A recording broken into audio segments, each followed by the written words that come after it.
लेकिन आपके according 12th के हिसाब से जीरो ऑर्डर और फर्स्ट ऑर्डर की बात करते हैं तो जीरो ऑर्डर में हमेशा कॉन्सेंट्रेशन रहेगा, आर रहेगा, लेकिन फर्स्ट ऑर्डर की अगर बात करते हैं तो ln या log रहेगा।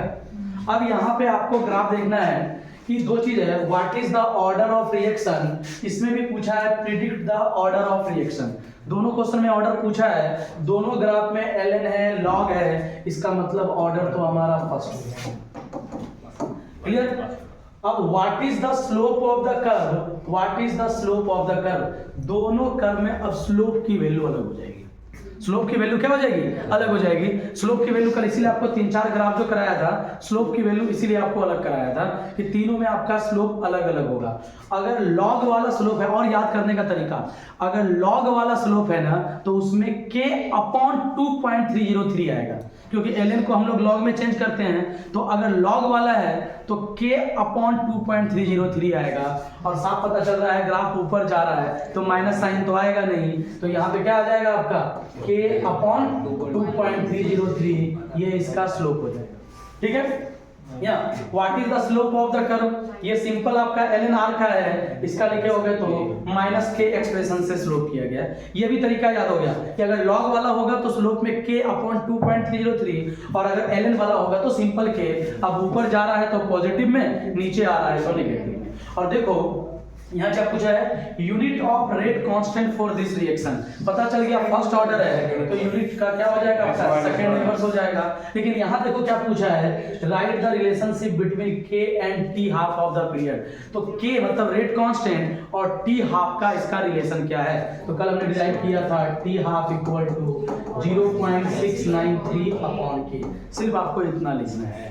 ठीक है? ग्राफ में ये दो चीजें आपको ध्यान देनी है। ठीक है? ये भी आपका फर्स्ट ऑर्डर, ये भी आपका फर्स्ट ऑर्डर, एक ग्राफ आपका और है। ठीक है? वो ग्राफ देखना आप, ये ग्राफ में आपको दो ही चीज चेक करने के लिए आपको बोला था कि वो दो चीजें अगर आप चेक करते हैं ना, देखो ये वाला ग्राफ देखो, इस वाले ग्राफ में देखो तो इधर कौन सा एक्सिस है, कंसंट्रेशन है, और इधर टाइम है। कंसंट्रेशन और टाइम जीरो ऑर्डर हो गया। पहला चीज यही पूछा है, predict the order of reaction, तो ये जीरो ऑर्डर हो जाएगा आपका। दूसरा, what is the slope of the curve, minus k आएगा, कल कराया था माइनस के आ जाएगा। What are the unit of rate constant k, यहाँ पे mole litre per second, mole litre inverse per second inverse. और यहाँ पे आपको एक चीज और बताया था, ठीक है, कि कौन सा ऑर्डर है जिसका k का यूनिट और रेट कांस्टेंट का यूनिट सेम होता है, मतलब और रेट का तो जीरो ऑर्डर। कौन सा ऑर्डर कंसंट्रेशन पे इंडिपेंडेंट होता है, टी हाफ, टी हाफ जो है कंसंट्रेशन पे इंडिपेंडेंट होता है तो फर्स्ट ऑर्डर। ये सारा एमसीक्यू आपको ध्यान में रखना है। और कल अब इसके बाद हम लोग दो फॉर्मूला यहाँ पे पढ़े थे, वो दो फॉर्मूला हमारा सबसे इंपॉर्टेंट कि k equal to 2.303/t log r0 upon r, एक क्वेश्चन मैंने इस पे कराया था। और यहीं पे टी हाफ का फॉर्मूला क्या था आपका, 0.693/k। अगर कभी आपको जीरो ऑर्डर का इक्वेशन आ जाता है, ठीक है, तो जीरो ऑर्डर के लिए पिछले साल बोर्ड में क्वेश्चन आया था जीरो ऑर्डर का, तो वहां पे टी का फॉर्मूला होता है, कल आपने डिराइव किया था, r0 माइनस r अपॉन में k। ये होता है आपका जीरो ऑर्डर के लिए, और ये दोनों होता है आपका फर्स्ट ऑर्डर के लिए। क्लियर है ये?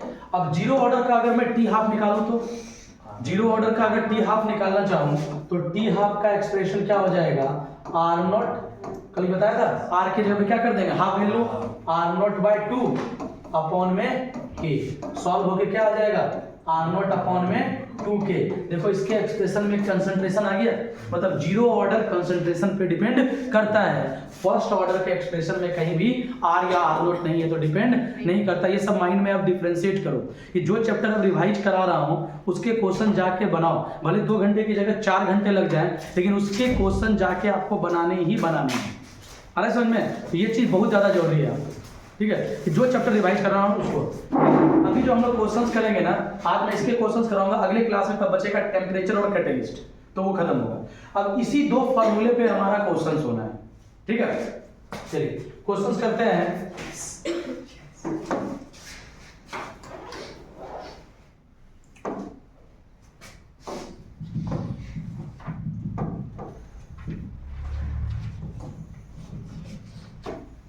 ये क्वेश्चन नंबर 52 और 53 दोनों फर्स्ट ऑर्डर का है, दोनों सेम कॉन्सेप्ट का क्वेश्चन है। चलिए सॉल्व करना स्टार्ट कीजिए। तो 52 एंड 53 दोनों फर्स्ट ऑर्डर का, मोस्टली कभी कभी जीरो ऑर्डर का आता है। मोस्टली क्वेश्चन जो है न्यूमेरिकल फर्स्ट ऑर्डर। जैसे ही केमिकल काइनेटिक्स का क्वेश्चन आया, 3 फ्रेम में क्वेश्चन बांटूंगा, ध्यान सुनना। पहला फ्रेम कल कराया था, if the concentration is doubled और ट्रिपल्ड, एक फ्रेम वो वाला है। दूसरा फ्रेम फर्स्ट ऑर्डर वाला, ये आइडेंटिटी बेस्ड आपका क्वेश्चन, फॉर्मूले पे बेस्ड क्वेश्चन है। तीसरा जो क्वेश्चन का फ्रेम होता है वो टेबल वाला होता है कि टेबल में आपको रेट टाइम अलग अलग स्लॉट का एक्सपेरिमेंटल सेटअप दे दिया जाता है। चौथा क्वेश्चन होता है टेम्परेचर पे डिपेंडेंट, और बहुत किस्मत खराब हुआ तब प्रेशर वाला क्वेश्चन है। ठीक है, बहुत ज्यादा किस्मत अगर खराब हुआ तो बोर्ड में प्रेशर वाला क्वेश्चन ना के बराबर आया है। ठीक है, प्री बोर्ड में हमेशा आपको मिलता है वो गैसेस प्रेशर वाला क्वेश्चन ना, वो अगर आया ना तो वो एग्जाम अगर एनसीईआरटी का आ गया तो ठीक है, तो थोड़ा सा लेंदी एज कंपेयर टू इधर से होता है। चलिए, first order reaction takes 30 minute for 50% completion. 50% completion लिखे या हाफ लाइफ लिखे। कभी कभी क्या होता है, बनाते बनाते ध्यान नहीं देते हैं, उस पर भी हम लोग जनरल फॉर्मूला अप्लाई कर देते हैं। जब 50% दे दिया, इसका मतलब 30 मिनट हमारा क्या हो गया, T half. Calculate the time required for 90% completion of this reaction. Word समझना, 90% डिकम्पोजिशन, 90% कंप्लीशन। इसका मतलब नीचे जो आर होता है उसकी जगह कितना आएगा, 10, क्योंकि इतना कंप्लीट हो गया है। तो पहले वाले इंफॉर्मेशन से आप क्या निकालोगे, T half equal to 0.693 by k. आपको ऑलरेडी टी हाफ दे रखा है तो आप के निकाल लोगे इससे, 0.693 अपॉन में 30, और इसके साथ यूनिट क्या लगेगा, मिनट इनवर्स। अब देखो फाइनल बता रहा हूँ बोर्ड में कैसे लिखना है। यहाँ टाइम मिनट में था, ठीक है, हमने आंसर में अभी फिलहाल मिनट इनवर्स लिखा। कुछ लोग बोलते हैं सर सेकंड में चेंज कर ले। अगर अगला कोई इन्फॉर्मेशन सेकंड में दिया हुआ है तब आप चेंज करना, जब मिनट है तो सारा राम कहानी आप मिनट में ही करो। अरे सुन, अगर आपको क्या कहते हैं सेकंड में दिया तो सबको सेकंड में ही करो। और फिर वही बात, इसको सॉल्व नहीं करना। क्यों नहीं करना है, क्योंकि हमसे के बारे में पूछा नहीं पूछा है कि रेट कांस्टेंट की वैल्यू क्या होगी। हमें इसका यूज करना है अगले इन्फॉर्मेशन में। क्या बोला है, calculate the time required for 90% completion of this reaction. तो अब हमें टाइम रिक्वायर्ड निकालना है, तो टी का एक्सप्रेशन क्या हो जाएगा आपका, टी इक्वल टू 2.303 बाय के लॉग R0 बाय R। चलो तो अब वैल्यू पुट करो तो सामने में, जस्ट वैल्यू पुट करो तो क्या क्या वैल्यू पुट होगा, टी निकालना है, टी तो 2.303 अपॉन में के की जगह कितना पुट कर दूं, 0.693 अपॉन 30 लॉग 100 अपॉन 10। समझ में आया सबको, क्योंकि 90% डिकम्पोज हो गया तो नीचे हमारा फाइनल बचता है, फाइनल हमारा 10 बचा। अब इसको सॉल्व करने का भी तरीका, क्योंकि इंपॉर्टेंट है दो जगह, एक नस्ट इक्वेशन का फाइनल कैलकुलेशन और एक केमिकल काइनेटिक्स का फाइनल कैलकुलेशन। आते हुए भी टीचर एक नंबर आधा नंबर आपसे काटते हैं, रीजन यहीं पे कि आपको लॉग की वैल्यू कैलकुलेट करनी है। देखो यहाँ पे लॉग 1 हो जाएगा, ये हो जाएगा 2.303 इंटू 30 अपॉन 0.693 बोल दूं, ये 30 ऊपर चला गया और ये कैंसिल होके लॉग 10 बचा, और log 10 की वैल्यू 1। इस क्वेश्चन में log 2 दिया हुआ है, लेकिन हमारी इंफॉर्मेशन के अकॉर्डिंग log 2 का कोई यूज नहीं है, और log 10 की वैल्यू कितनी आ गई हमारी 1। अब कल भी बताया था, इस दोनों को अगर आप डिवाइड करोगे तो कहाँ होगा, ऊपर आएगा कि नीचे आएगा, ऊपर आएगा, नीचे वो सब नीचे आएगा, क्योंकि 0 क्लियर है सबको, 0.30 है, तो 0.3010 आ गया, तो ये इंफॉर्मेशन आ गया 30 अपॉन 0.3010, डेसिमल हटाए 4 जीरो दिए, ये जीरो कैंसल, जितना भी आएगा उतना सेकंड आंसर। चेक करो आया लॉजिक में, वो ऊपर इसलिए नहीं आया कि 2.303 और 0.693 छोटे नंबर से मल्टीप्लाई कर रहे हो ना, छोटे नंबर से मल्टीप्लाई कर रहे हो तो नीचे आएगा ना। देखो तो कल जब बताया था 2.303 इंटू 0.3010, ये 0.693, ठीक है। तो अगर इससे आप 2.3 से इसको डिवाइड करोगे तब ना ये आएगा, लॉजिक को देखो कितना आ रहा है अप्रोक्सीमेट 99, पहले करवा रखा है, सब कुछ समझ आ रहा है प्रोसेस। चलिए फाइनल आंसर आप घर पे सॉल्व कीजिएगा, यहाँ पे इसमें फाइनल आंसर घर पे 9.96 आंसर बता रहा हूं सर। नोटबुक पे तो एक लाइन लिखा नहीं है। अरे ना आंसर बोल रहा था, ये पूछ चेक कर रहे थे। सही मिनट में सॉरी मिनट में, मिनट में क्वेश्चन था, मिनट में लिखा, मिनट में चल रहा था, मिनट में आंसर है। चलिए 53 करते हैं।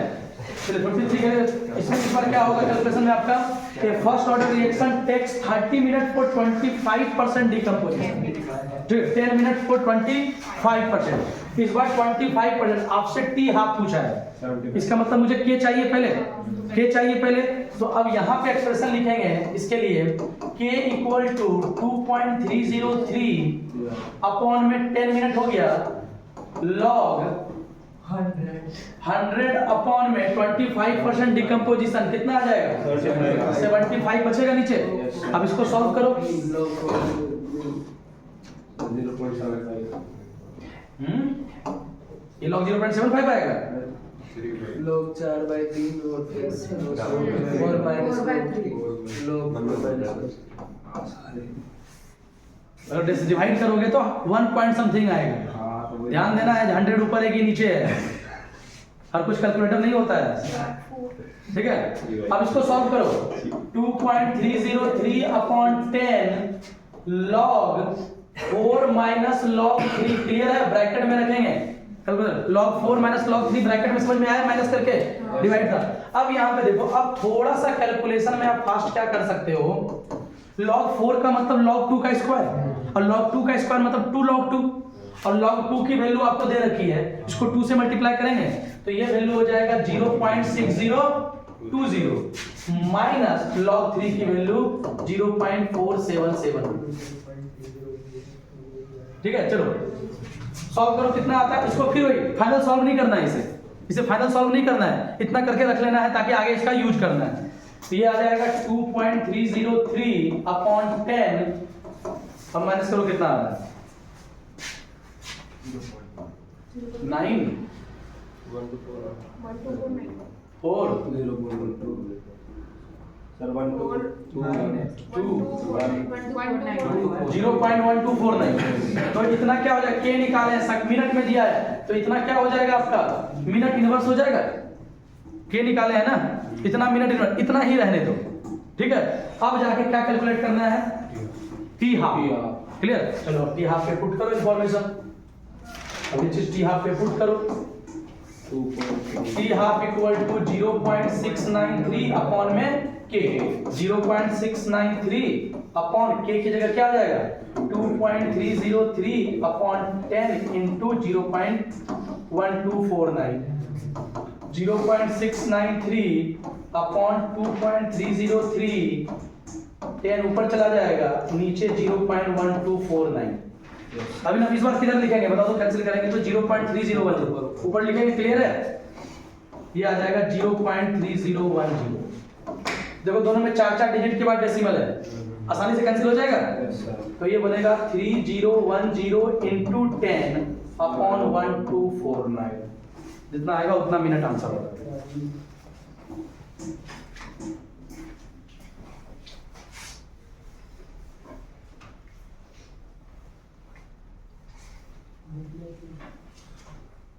क्वेश्चन में आपको डाटा पढ़ के लिखना इंपॉर्टेंट है कि आपको आना चाहिए क्वेश्चन में क्या इंफॉर्मेशन, यही 2 फार्मूला यूज होना, 90% फर्स्ट ऑर्डर का फार्मूला यूज होना है, जीरो ऑर्डर का बहुत कम आता है। बट अलग अलग क्वेश्चन में पैटर्न पहचानना जरूरी है कि किसमें क्या पैटर्न दिया हुआ है।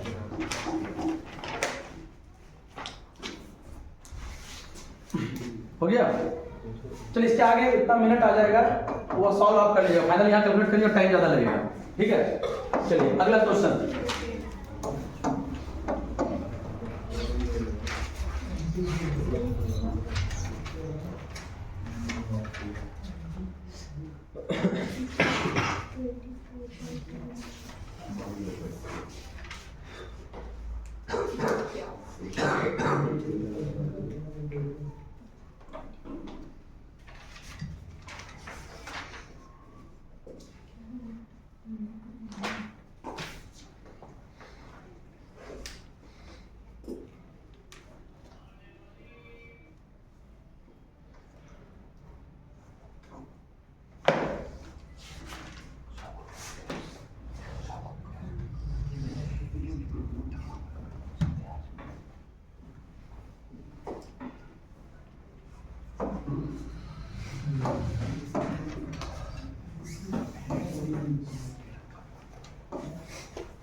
चलिए पहला वाला कल जो कराया था वही वाला है पहला वाला, कोई दिक्कत? सेकंड वाले में क्या करना है वो चेक करके देखिए, तो दूसरा क्वेश्चन करता हूँ।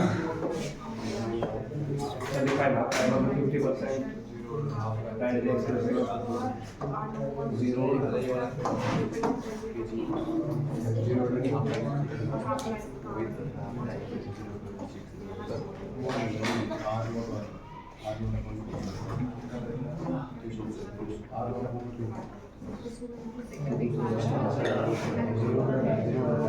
लास्ट ईयर बहुत सा क्वेश्चन जो है ना वो 2018-19 से रिपीट हुआ है अलग अलग सेट में।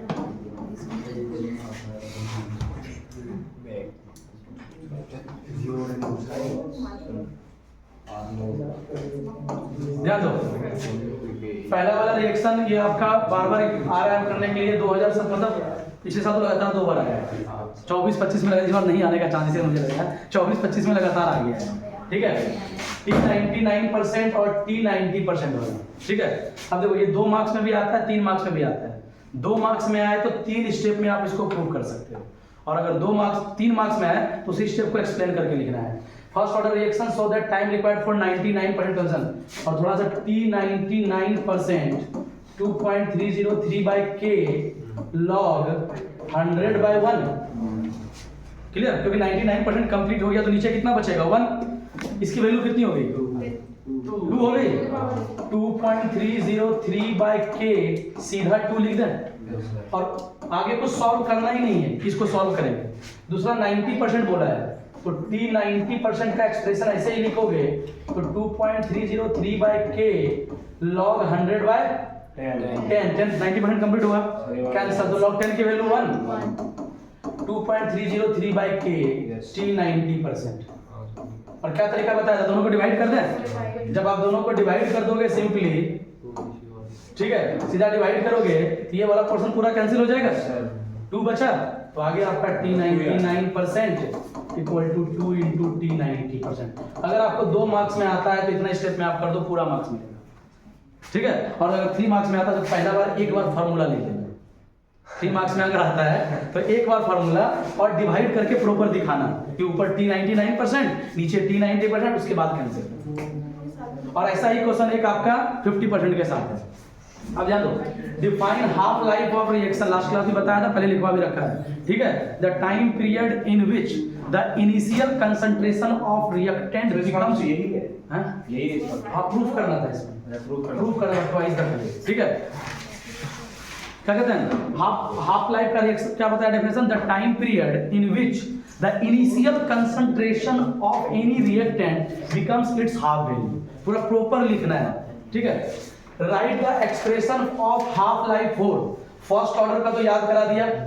फर्स्ट ऑर्डर का क्या हो जाता है आपका T हाफ 0.693 by k, और अभी 0 ऑर्डर का लिखा था मैंने R0/2k, R0 अपॉन में 2। सर एक बार definition the time period in which the initial value of reactant reduced to its half value, the time period in which the initial, ये mention करना जरूरी है, initial value। ठीक है, the time period in which the initial value of reactant reduced to its half value is known as half life time। ठीक है, ये question important है, देखो आता है कि नहीं इस बार बोर्ड में, कम चांस मिले ये वाला, तो 2 बार से पूछा जा रहा है। चलिए अगला, अब यहाँ पे ध्यान देना, क्वेश्चन नंबर 48, 45, 46 पूरा मैं सॉल्व नहीं करा रहा हूँ, सिर्फ आपको फॉर्मूला पे प्लेस करना है, सॉल्व घर पे करना, कि कोई पैटर्न में चेंज नहीं है। 48 में पूछा है चैप्टर सारे क्वेश्चन ऐसे हैं। First order reaction takes 30 minute for 20% decomposition.